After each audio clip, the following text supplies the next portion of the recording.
Welcome to the Smash News Network, least busted name in news. It's time. Time to do bonus features and chew bubblegum. And we're all out of bubblegum. The first bonus feature shall be the El Teide ground-based solar observatory, part of the National Sunspot Observatory located in El Teide, Spain. Yeah, it's on an island. Bunch of filaments here. Coronal mass ejection warning remains, folks. We almost shut it down, but nope. Coronal mass ejection warning remains. Anyway, there's the latest hydrogen alpha imagery from the El Teide, Spain ground-based solar observatory. Next is your NASA GOES 16 SUVI imagery. And we've got two different coronal mass ejection events happening here. One from around the northeastern limb, from an active region we don't yet have a visual on. The other one coming out of this new sunspot up in the north. We may have to do another video later. Make sure you check out our daily space weather video. If you haven't, we split it into different segments today to try something new. Happy New Year if we haven't wished you one yet. Here's your next bonus feature.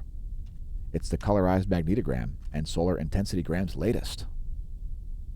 So Sunspot 2924 has been degrading a little bit. It's still certainly capable, in my opinion, of producing M or even X-class flares. It becomes a little more likely to as it approaches the limb. There's an alpha-class sunspot. This one is also a significant sunspot. That is capable of producing major flares.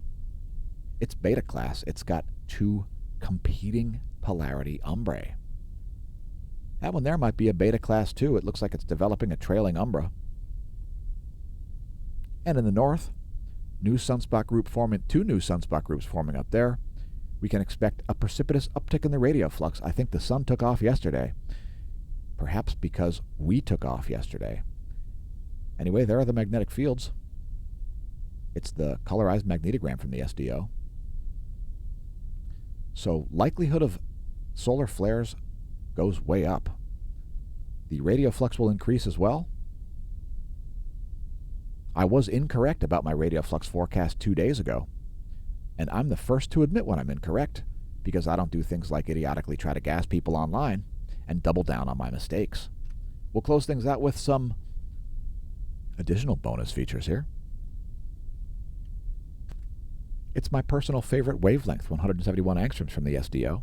There is an active region rising up here, so we'll keep an eye on that. And when I say eye on, oh, well, pardon the pun. Coronal mass ejection warning remains in place. And here's our final bonus feature.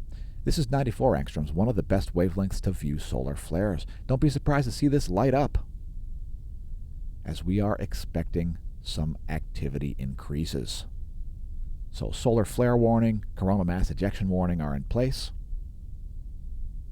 131 angstroms is another great wavelength that takes 10 images per minute instead of only 2.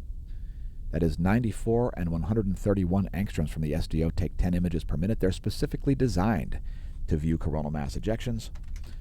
Anyway, thanks for tuning into our bonus features. Congratulations on realizing the channel exists. I've been your host, Dan, a.k.a. smAsho, signing off from the Smash News Network, least busted name in news. May that solar wind be at your back.